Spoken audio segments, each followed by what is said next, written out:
First Contact Protocol. The Valkyrian fleet emerged from hyperspace with practiced precision. 5,000 warships materialized in a perfect hexagonal formation, their gleaming hulls reflecting the distant sun as they positioned themselves around the blue-green planet, Earth, the third planet of an unremarkable star system at the edge of the Orion Arm. Supreme Commander Thrax stood on the command bridge of the dreadnought Eternal Conquest, his four eyes narrowing as he studied the holographic display of the target world. Behind him, subordinate officers monitored sensor readings with the silent efficiency that had made the Valkyrian Empire the dominant force across 12 star systems.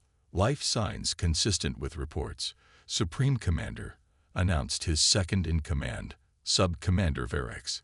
Approximately 8 billion sentients. Technological assessment places them at development stage 3, pre-FTL with limited orbital capability. Thrax clicked his mandibles in satisfaction. Another simple acquisition for the Empire. Initiate Standard Conquest Protocol. He turned to his communications officer. Broadcast the declaration of subjugation on all frequencies. On Earth, in a facility buried deep beneath the Rocky Mountains, General Diana Chen stood before a wall of monitors displaying the alien armada that had appeared in orbit. Around her, military officers from a coalition of Earth's nations maintained composed silence. This was not a surprise. This was the moment they had been preparing for since the Ganymede incident 15 years ago. "They're broadcasting," General, reported Colonel Jackson, her head of communications. "Standard radio frequencies, various bandwidths. Translation systems are processing now." Chen nodded, her expression unchanged. "Let's hear it." The harsh, clicking voice of Supreme Commander Thrax filled the command center. "Peoples of Earth, your world has been claimed by the Valkyrian Empire. Resistance is both futile and unnecessary. Accept our dominion, and you will be permitted to live as productive subjects. Resist, and you will be eliminated. You have 30 of your minutes to signal your surrender." "Arrogant bastards," muttered General Okonkwo of the African Coalition Forces. Just like the simulations predicted. Chen activated her secure comlink. "All stations, this is Override Charlie Victor 19. Confirm readiness." One by one, confirmations came in from installations around the world and throughout the solar system. Hidden bases on the Moon, Mars, and scattered throughout the asteroid belt. Submarine carriers in Earth's oceans, orbital platforms disguised as telecommunications satellites. "All stations report ready, General," Colonel Jackson confirmed. Chen took a deep breath. 15 years of preparation. Trillions in secret funding. The most ambitious unified project in human history. All for this moment. Initiate First Contact Protocol. In orbit, Supreme Commander Thrax watched with growing impatience as the deadline approached. "No response from the primitives," he noted. "Begin the demonstration strike. Target their largest military installations." "Yes, Supreme Commander," Verex acknowledged, inputting commands. "First wave deploying now." 500 Valkyrian warships broke formation, descending toward Earth's atmosphere, weapons systems powering up to deliver the opening salvo that had broken the will of countless civilizations before. "We have deployment of enemy first wave," announced Colonel Jackson. "They're following standard invasion protocol, just as predicted from the Ganymede wreckage data." Chen nodded. "Activate orbital defense grid. Authorization code. Prometheus Unbound." Throughout Earth's orbit, seemingly innocuous satellites suddenly transformed. Solar panels retracted, revealing advanced weapon systems. Stealth fields disengaged as dormant defense platforms awakened. On the Moon, massive rail gun installations emerged from hidden bunkers. The first Valkyrian ship to enter Earth's upper atmosphere suddenly shuddered as it encountered an invisible barrier. A gravitational distortion field that twisted its hull like paper. Dozens more met similar fates as they hit the defensive screen. Those that managed to adjust their approach found themselves targeted by precision energy weapons that sliced through their shields with ease. On the Eternal Conquest, Alarms blared as tactical displays showed the first wave of ships being systematically destroyed. "Supreme Commander," Varric shouted, his composure cracking. "We've lost over 300 vessels in the first wave. The humans have planetary defenses far beyond Stage 3 capabilities." Thrax stared in disbelief at the tactical display. "Impossible. Our intelligence reports were exactly what we wanted you to see," interrupted a voice over the Valkyrian command frequency. The holographic display shifted to show General Diana Chen, her expression stern but composed. "This is General Diana Chen of the Earth Defense Force.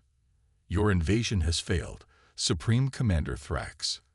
The scout ship you sent 15 years ago provided us with everything we needed to prepare for this moment." Thrax's mandibles clicked in fury. "One ship? You couldn't possibly. We recovered enough technology and data from your scout to understand your capabilities, your tactics, and your weaknesses," Chen continued. "We've spent 15 years preparing specifically for your arrival." As if to emphasize her point, a barrage of kinetic projectiles launched from the lunar surface accelerated to a significant fraction of light speed.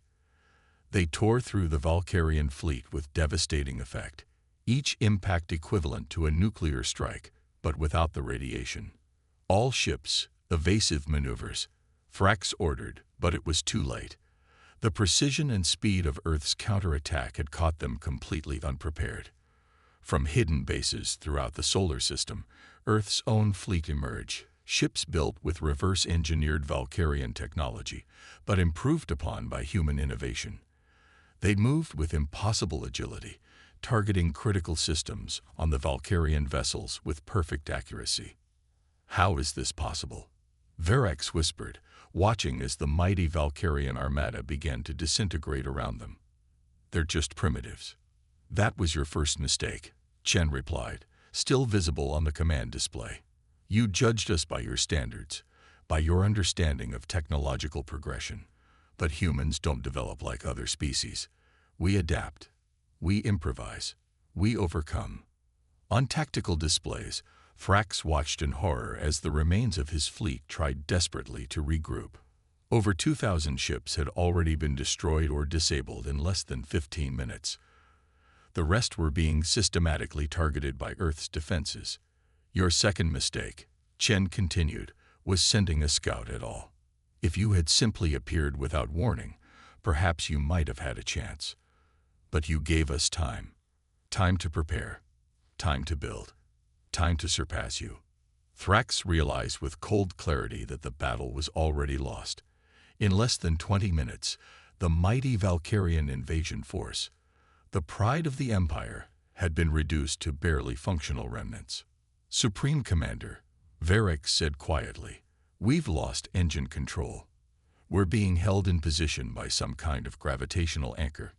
We can't retreat." Chen's expression remained unchanged. "The Valkyrian Empire has a choice to make now, Commander Thrax. Unconditional surrender or complete destruction. We have no interest in becoming conquerors ourselves, but we will not permit any threat to Earth to survive." For the first time in his long military career, Supreme Commander Thrax understood true defeat. He had underestimated humanity not because they were stronger or more advanced, but because they were more thorough, more paranoid, and infinitely more creative in their preparations for a war they had spent 15 years getting ready for. I surrender the remains of my fleet," Thrax finally said, his voice hollow. Chen nodded once. "A wise decision. Humanity does not start wars, Commander Thrax, but we finish them." As the transmission ended, Thrax gazed out at the debris field that had once been the pride of the Valkyrian Empire. In 20 minutes, everything had changed. The galaxy would never be the same again. The last invaders.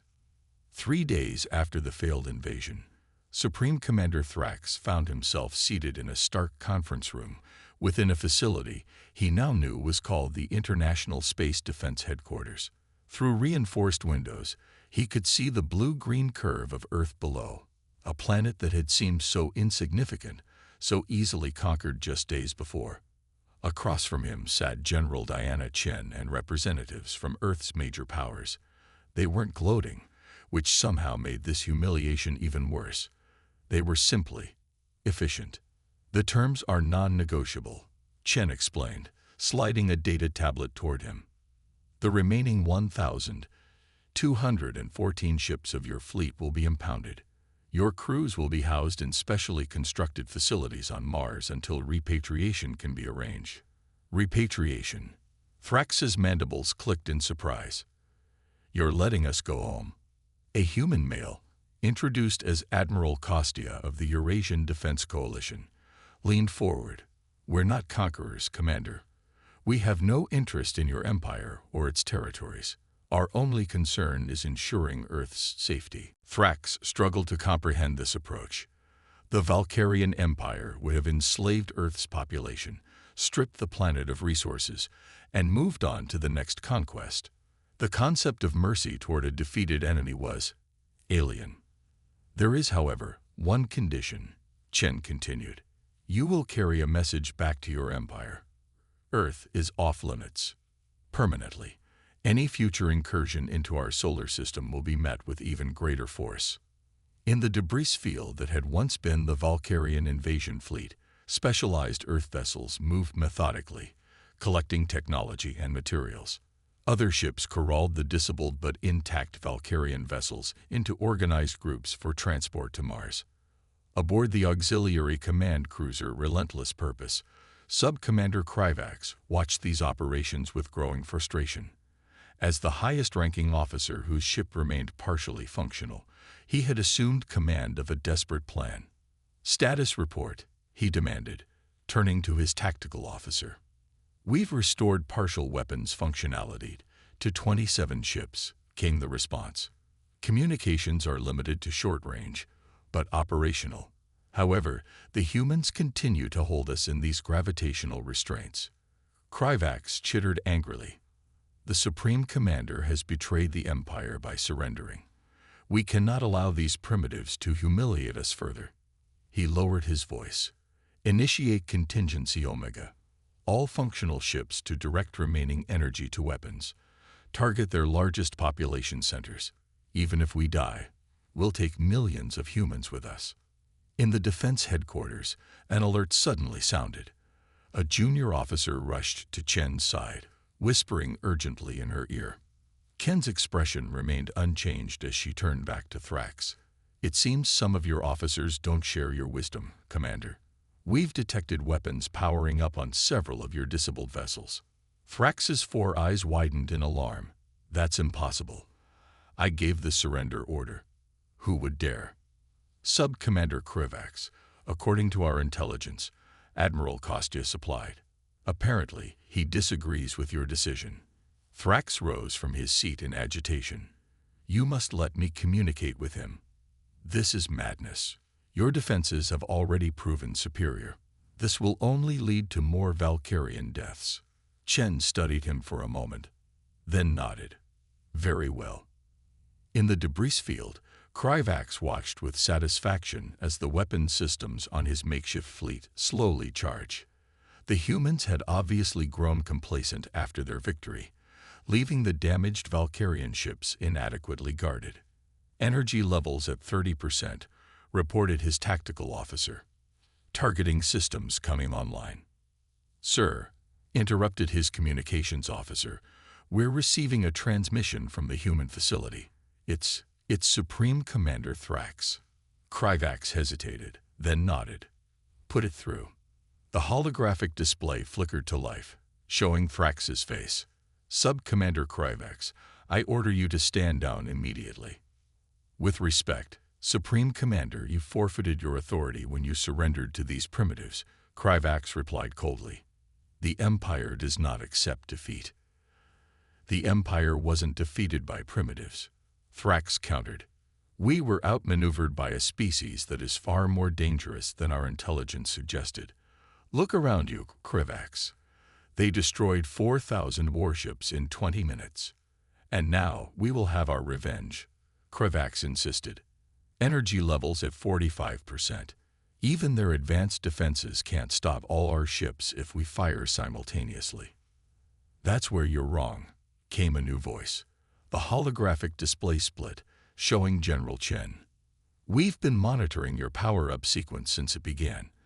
Did you really think we'd leave your weapon systems functional? Kryvax froze. What are you? The energy you're diverting to weapons. Chen continued. It's being channeled into a feedback loop. The more power you generate, the stronger the gravitational restraints around your vessels become. You've actually been helping us secure your fleet more effectively. As if to demonstrate her point, Kryvax felt his ship shudder as the gravitational field around it intensified. Warning alarms blared across the bridge. Sir, his tactical officer called out in panic. She's right. The energy isn't reaching the weapon systems. It's being redirected externally. Chen's expression remained calm. We anticipated this possibility. Sub-Commander, humanity has survived millennia of war among ourselves. We've learned to prepare for every contingency, including the possibility that some defeated enemies might prefer a suicidal last stand. Kryvax stared in disbelief as his desperate plan collapsed around him. One by one, the power systems on the remaining Valkyrian ships overloaded and shut down, leaving them completely at the mercy of Earth's forces. The choice remains the same, Chen said, addressing both Kryvax and Thrax. Surrender and live, or resist and perish. What happens next is entirely up to you. 6 months later, Supreme Commander Thrax stood before the Imperial High Council on the Valkyrian homeworld, completing his detailed report of the Earth encounter. Around him, the most powerful members of the Empire sat in stunned silence. The humans retained most of our fleet, Thrax concluded. But true to their word, they allowed our personnel to return home with enough vessels to transport us. They sent this as their final message. He activated a holographic display, showing General Chen one last time. To the Valkyrian Empire, she began, we return your soldiers to you as a gesture of peace, not weakness. Earth has no quarrel with your civilization, provided you respect our boundaries. We will continue to develop our defenses and expand throughout our own solar system. We have no current plans to develop faster than light travel or to venture into your territories. She paused, her expression hardening slightly.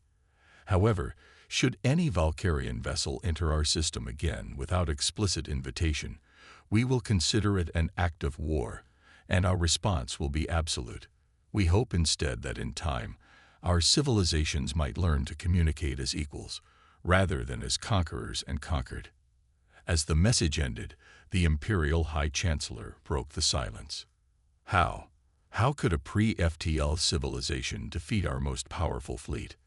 Because we fundamentally misunderstood them, Thrax replied. Humans don't develop technology like we do, in a predictable linear progression.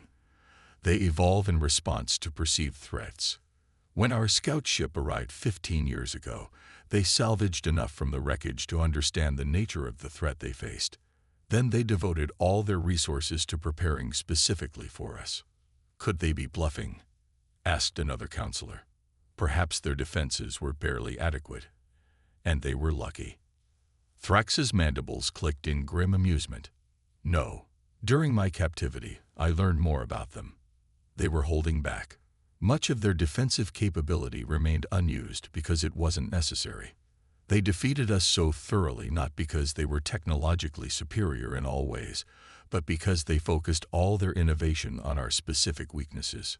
The High Chancellor chittered thoughtfully. And what do you recommend, Supreme Commander? That we honor their terms absolutely, Thrax said without hesitation. That we never approach their solar system again. And he hesitated, that we reconsider our policy of expansion through conquest.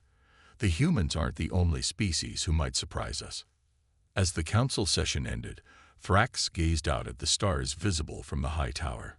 Somewhere out there, a small blue-green planet continued its orbit around an unremarkable star.